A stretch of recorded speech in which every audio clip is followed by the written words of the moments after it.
Assalamualaikum warahmatullahi wabarakatuh. Selamat datang kembali bersama saya Ika Wulandari. Sedang viral di TikTok, di Instagram, di Facebook, di semua media sosial. Ada sebuah operasi besar-besaran di sebuah apartemen di wilayah Pandan Mewah baru-baru ini. Padahal kan ini lokasi Pandan Mewah, kalau saya tidak salah awal November lalu itu sudah dioperasi dan sudah ditangkap ratusan pati. Tapi ternyata di awal Desember atau juga di akhir November yang lalu ini dioperasi lagi. Karena saya pikir ini sudah bersih ya, ternyata belum ada sebulan sudah diserbu lagi dan tetap ada ratusan warga asing ilegal yang tertangkap. Ini jadi Jabatan Imigresen menahan 119 pendatang asing tanpa izin dalam operasi bersepadu bersama Majelis Perbandaran Ampang Jaya atau MPAJ. Ada juga polis di Raja Malaysia dan juga ada Jabatan Pendaftaran Negara pada hari Selasa yang lalu. Operasi bersepadu ini dilaksanakan berkat hasil aduan dari orang ramai, penduduk sekitar, dan dari hasil risikan yang dilakukan selama hampir sebulan. Pada operasi ini telah diperiksa sebanyak 400 orang warga asing. Dan dari 400 orang itu yang ditahan tadi seramai 119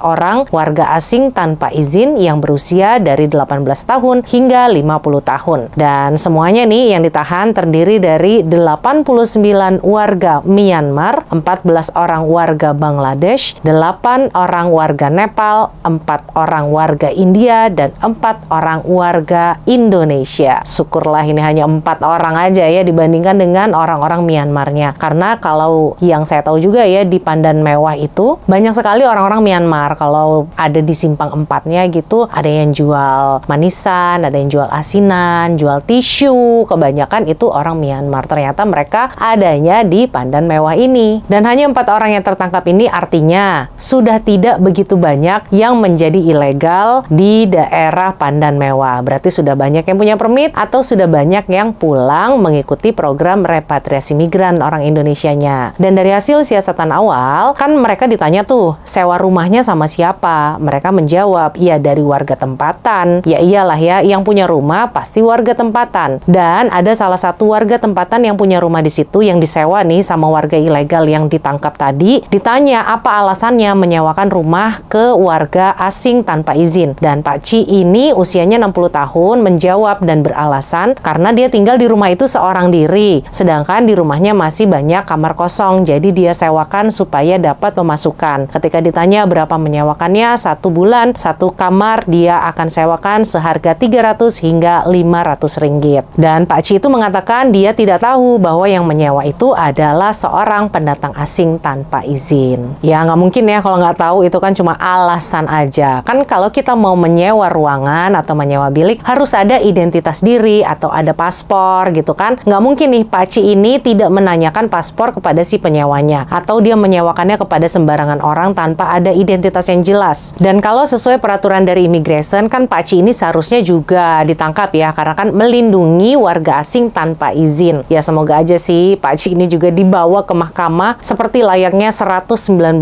orang yang ditangkap tadi. Dan kebanyakan yang ditahan itu melakukan kesalahan di bawah Section 6 Akta Imigresen dan Section 15 Akta Imigresen. Dan semua mereka dibawa saat ini ke Depo Imigresen Semenyih untuk pemeriksaan hukum lebih lanjut. Di dalam operasi ini ada sebanyak 5 kedai atau 5 premis yang diperiksa. Dan ada 2 premis yang telah disita karena menggaji warga asing yang tidak mempunyai permit yang sah. Ada juga seorang penduduk warga tempatan namanya Syafiq yang tinggal di kawasan itu juga, dan dia tinggal di situ sudah lebih dari 20 tahun. Dia bercerita katanya kebanyakan warga asing yang ada di situ mulai tinggal di apartemen itu sekitar 5 tahun yang lalu, dan katanya sering membuat keributan, sering kerap kali mencetuskan pergaduhan. Dia juga cerita kalau setiap malam katanya kedai-kedai makan yang di bawah apartemen itu tuh penuh dan meriah dikunjungi oleh warga asing yang membawa kendaraannya masing-masing. Hebat juga ya, ini warga-warga asing tanpa izin datang ke kedai, nongkrong-nongkrong, bawa mobil masing-masing. Sampai Sampai-sampai katanya kami sendiri nih susah mau lewat jalan ini karena penuh sesak dengan kendaraannya orang asing itu. Jalannya jadi sempit gitu ceritanya. Jadi karena banyak gangguan dilaporkan mungkin ya. Dan saat ini operasi penguatkuasaan dilaksanakan secara berterusan untuk mencari, menangkap, mendakwa, dan mengusir warga asing tanpa izin yang melanggar peruntukan undang-undang negara seperti di bawah Akta Imigresen, di bawah Akta Paspor, Akta Anti Pemberdagangan Orang, dan juga Anti Penyelundupan Migran. Ya memang sih ini adalah